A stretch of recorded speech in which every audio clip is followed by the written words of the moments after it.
Assalamu alaikum, everyone. Welcome to the Youth Nexus Ramadan podcast series, a space where faith meets our everyday lives. I'm Mariam, your host, and each week we'll dive into topics that resonate with you, our young Muslim listeners, as we navigate the blessed month of Ramadan together. I'm joined with my friends Tasneem Hi. and Sanjana. Hi. And today we'll just be discussing about all things Ramadan. So Ramadan means something different for everybody, but I kind of just wanted to talk about what it means to us individually. So for me, it's always a time to renew my intentions, renew what have I done throughout the year and just how can I change that? How can I better myself? And it's just like a cleanse, a monthly cleanse. I really enjoy that. Yeah, I definitely agree with you. It is a, monthly reset. We renew our intentions and stuff like that. But I also feel like it's a connection with God, or a time where you can truly connect with God. You feel like there's a better connection compared to your daily lives because you're always so busy. No, I totally get you. It's I don't know what it is about Ramadan. I'm so motivated to do, I'm going to do all my sunnah prayers this month. I'm going to do all this extra stuff that I'm not doing as much throughout the year. And I'm just whoa, there's something about Ramadan. Love it. Yeah, kind of like what Sanjana said, connecting with God on a different level. And it's important to keep those intentions year long. Yeah. And your goals as well. Try and set them year long instead of just the month. I know it's easier in the month because it's the holy month, it's Ramadan, but we should try and set them. Improve ourselves. I think that's why it's good to do start with small goals. We can pray 2 rak'at before Fajr. Exactly. Because that's every day, because that's easier to keep after Ramadan because it's only a small thing. And by every passing Ramadan, we'll add more stuff and then it becomes bigger goals as you go. Yeah, definitely. Yeah. But I think that's really cool. So how do you guys journal or anything to keep your structure of your goals? For every year, for me personally, I journal my goals and I look back at my past goals and I'm okay, I didn't do that well. Why didn't that work for me? And I try and make my new goals accordingly. I'm not much of a journaler, but I do think about what I've done the previous year and then I try to improve myself or add more, not too much of a bigger goal, but a little bit add on. So to become better during the month. Yeah. Yeah. Yeah. Basically try and set new goals. Yeah. Different to last year. I can continue them, I guess. Yeah. I just try and better myself. Yeah. It's a continuation, but then setting up extra little goals as you're going. Yeah. Okay. So just wanted, for all our viewers listening, we're actually all from different backgrounds. So I just wanted to say that we all have different experiences with Ramadan, culturally speaking. So I just kind of wanted to go about that. I'm Egyptian. My family is not particularly cultural, but one thing we would do every Ramadan, we would have this drink when we would break our fast called Abradeen, which is mango and nectar. I don't know what it is. And we just drink it. I associate that drink with Ramadan and I'm and I was so shocked when no one else does it. I was what? You mean you don't drink Abradeen every night? That's crazy. But yeah. How about for me, I'm Bengali, so both my parents are from Bangladesh. So for us, whenever we come all together as a family, we have a few dishes that we always break our fast.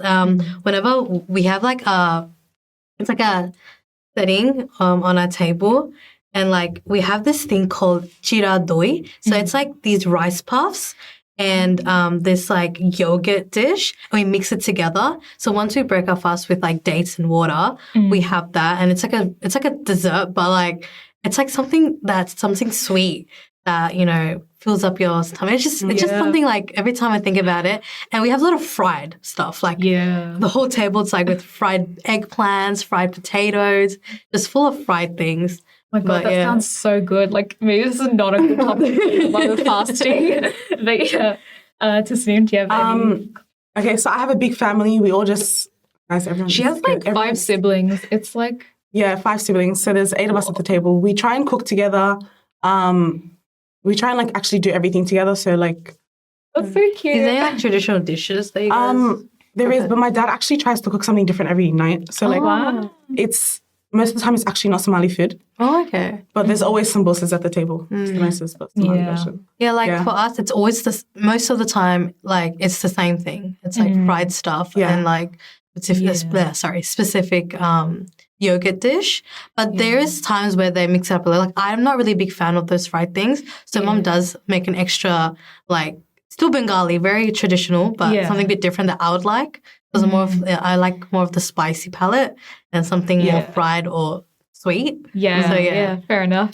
Yeah, for us, we usually break our fast on water and a date, and then we'll like have like mats, which is lentil soup, and then after that we'll like go pray, and then usually we'll have like a traditional Egyptian meal sometimes, and sometimes it's not. Like for the traditional Egyptian meals, it's like bamia, molokhia, stuff like that, and sometimes we'll just have pasta, like white people food. It's fine. Yeah, like, there's those days where you're not bothered to actually cook. So, so you just make normal Western dishes.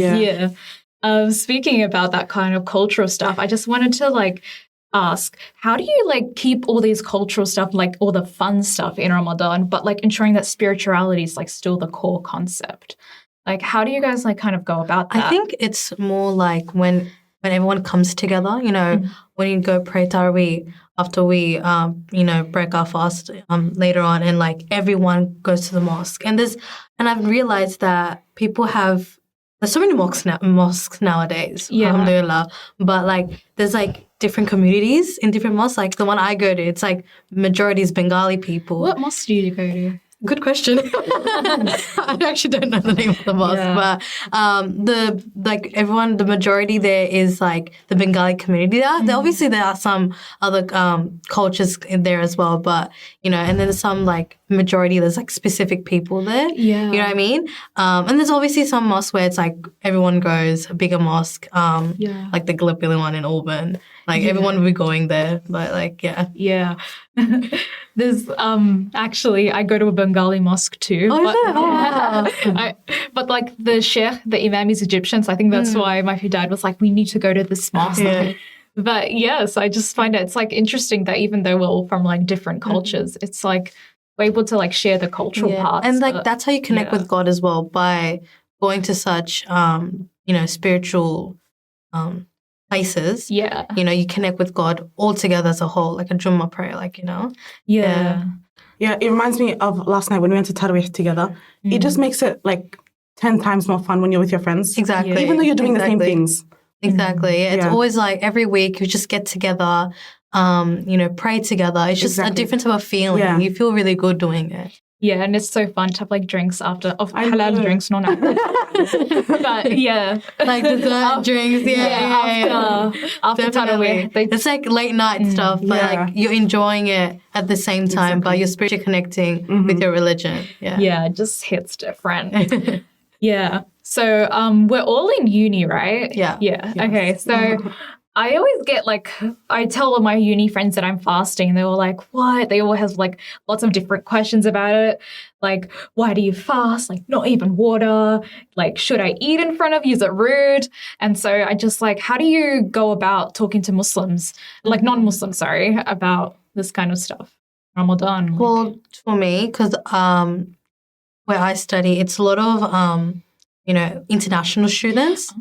So, like, you know, from China, you know, mainly from China, to be honest, but like everywhere, from all parts of the country and world. Part of the world, my bad. And like a lot of people, they're not Muslim, obviously, so they get really shocked that I'm Muslim, and I don't wear the scarf, so it's really hard to tell. But when they do find out, they're like, oh my God, that is so cool. Now, and a lot of people do have the knowledge about Ramadan, and so they just ask like questions like, oh, how's that going? I know. How's that, you know, how's fasting going? But the people that don't know, it's like, oh, what's Ramadan? Why are you fasting? And like stuff like that. So I'm like, oh, and I do explain to them, like I'm happily will like explain to them, oh, this is our holy month. It's like Christmas to you. It's you know, it's our Christmas. But I feel like they understand it like that.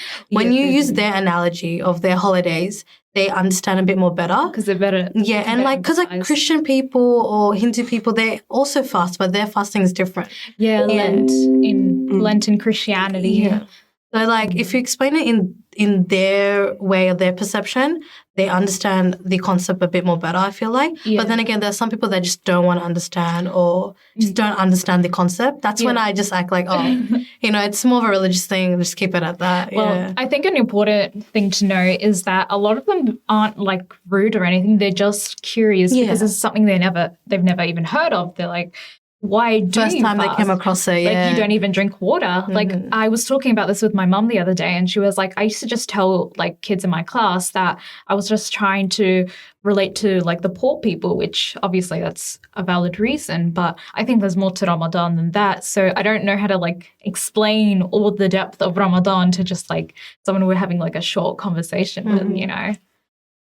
I've never really come across something like that. Only, like, the two people that have asked me already knew. Like, they were just like, oh, it's Ramadan now, isn't it? How's that going? You know, so it hasn't been, like, really awkward at all. And I've just been like, yeah, I've been fasting. There was like a story I have from 2 days ago at uni. I was sitting in a table and my classmate next to me, we were talking about Ramadan, but she didn't know that I was Muslim and I was participating in it. And she goes, oh yeah, Ramadan and stuff. Like, oh, I'm Muslim. And she's like, oh, do you participate in Ramadan? I'm like, yeah. Every Muslim participates in it. And she's like, oh, what, really? And she was shocked by it. She knew what Ramadan was, but she didn't know what religion, what type of people associate with it. So then I explained to her, like, yeah, I celebrate it, after the holy month, we celebrate Eid. And then she was really curious and she's like, oh, I'd like to participate one day as well. So it's really nice to hear such thing that people want to experience what we experience, not what we experience, but what we participate in. Yeah. And they also then further like research on it and study and like see the benefits, which really makes me happy. It's like, because, like, back in the past, people didn't really, people like, oh, it's a weird thing. Like, I've come across a lot of people, especially in primary and public school. I was, like, the only Muslim. So people were like, oh, that's so weird. And I used to feel kind of downgraded. But now that people are finding more interest they're more open. And they're more open to it, it really makes me happy that, okay, it's not a bad thing. It's actually a really good thing. It's inspiring as well. And I think when you open up for this kind of discussion with people and it's like, no, it's not rude. I get you're curious. Yeah. It's like a conversation starts. It can even conversation starts about Islam. And I get a lot of like interesting questions. Like the other day, I remember a girl was saying, she's like, if I were to fast, I take ADHD medication in the morning. So if I were to take that in sahur time, but it like stifles like my hunger. So like, would that mean I'm like cheating because I'm not as hungry as everybody else? And I was like, I have never even thought about that. Like, I'm like, no, I'm sure it's fine. I take medication during sahur. So I'm like, no, I don't think that's a problem. It's not about like cheating. It's really about that connection to God and like enhancing your spirituality. So I kind of explained that to her and she was like, oh, okay. Because I think she was like so bogged down on the whole food, no water aspect. So I think it was like great to like open up that discussion. Yeah. Okay. So speaking about like uni and that kind of stuff, I was wondering how you guys like structure your routines because I know Sanjana, you work, I think you work 2 tests. No. But yeah, we all go to uni, we all study, and sometimes it's hard to like keep that schedule during Ramadan because we get tired during the day and then at nighttime it's so busy. I was wondering if you guys had like a set structure or routine that you follow. I'm only at uni Monday and Tuesday, and Mondays I'm there for like 2 hours in the morning. So I'm back home at like 11. So basically I'm only going like 1 day a week, if I'm being realistic. Oh, wow. And it's actually a hard day because I'm there from 8 a.m. to 4 p.m. and I have no breaks. But I'm fasting anyway, so I don't need to eat. It's just I need to like take a minute to like think about the day. So when I get home at like 4, which isn't bad anyway, I don't like to continue my work because I've already been doing work that whole day. But I have the rest of the week free anyway, so I can get my work done during the day instead of towards iftar and tarawih time. So I like to finish my work on like Thursdays and Fridays so that I also have the weekends free. Yes. To do stuff that I wanted to do this month, Yeah. So, that's basically what I do. That's nice. For me, it's a bit different. I actually find it kind of easier during when I'm at uni or work because I feel like I'm more busy during then. Like, I don't really think about it. Like, yeah, obviously, sometimes it hits me like, oh my God, I'm hungry or I'm thirsty. Like, sorry. But it's not that hard for me. Once I get home, it's like near like iftar time, like, oh, I want to eat so bad. And but to be honest, it's not too bad for me. And I do work around it, like especially during prayer time. Like yesterday I had work and I had work from 10 to 6. And obviously two of my prayers, Duhur and Asr was during that time. So I had to work my breaks around then. So I took a break around like 2 o'clock and then took another break around like 5:30-ish. So that's how I work around my schedule, That's really good. I think for me, I get really thirsty during Ramadan. Like sometimes, definitely. Sometimes I can get like headaches or like stuff like that. So I'm always like searching stuff like how can I make sure I'm staying hydrated enough to like study and like go about my day and even like do the spiritual stuff, like I'm concentrating enough. So I remember like seeing somewhere that it's like chia seeds like are very good to have in the at sahur time. You just have a spoon because like the water. My mom does that. I always want to try that, but right now I have like Hydrolyte, and so I drink that. Maybe you can make like overnight oats and like put the cheese. I actually, I actually do have that. You either have it just with plain water or just have it with something else. Oh, okay. Yeah. And so that's one thing I want to like work on because I think for me, I struggle to structure myself during Ramadan because I'm like awake so early, but I want to sleep during the day. And then like at night, I'm so busy and I'm like, I don't have time to like study and stuff.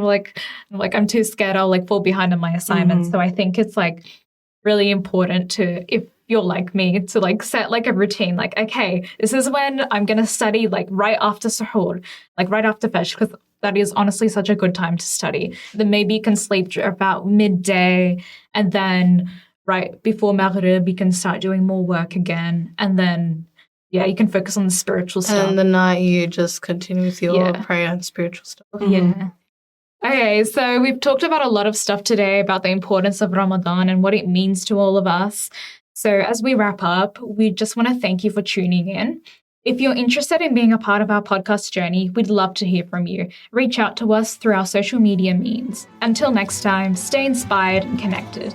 This is Mariam signing off from the Youth Nexus Ramadan podcast. Assalamu alaikum.